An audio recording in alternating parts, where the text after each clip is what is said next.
You're watching America This Morning, America's #1 early morning news. We begin with the uncharted waters being navigated right now by the Catholic Church. You're looking at St. Peter's Square in Vatican City. A massive crowd has been there already for hours. And they're there for Pope Benedict's final public audience before his resignation becomes official tomorrow. ABC's Nick Schifrin is live in Rome, and he's been talking to the people in that crowd. Good morning, Nick. Good morning, Diana. Good morning, Rob. It is a historic day here in Rome, the first time in more than 600 years that a pope is choosing to say goodbye for his final public send-off, a blessing to his more than 1.1 billion Catholic followers and the 200,000 people expected behind me. They're arriving from all over for a final audience and farewell to the faithful.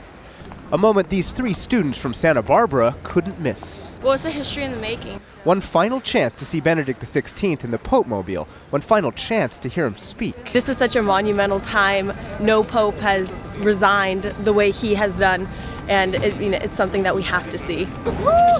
Tomorrow, Benedict will officially retire to quiet prayer and meditation. His abdication will be captured live by 26 Vatican cameras.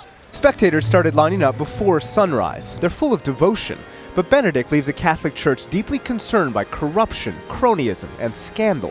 One of his final private meetings with the so-called 007 cardinals, who reportedly wrote about gay priests and blackmail in a confidential dossier. And Los Angeles Cardinal Roger Mahoney is here, even though he resigned, accused of concealing the crimes of pedophile priests. So I don't think it's a case where he said, oh my gosh, there's all these scandals, I have to resign. I think just the kind of weight of the job on someone who is, relatively frail and very old, just took its toll, and it was time for him to go. Benedict will live in this converted convent and become Pope Emeritus. He will give up his red shoes, but continue to wear white. He really wants to return to his old role as a scholar. Read books, would write books. He's known as the Scholar Pope, and this morning the devoted are giving thanks. It's just one of those events, I think, in life that you shouldn't miss.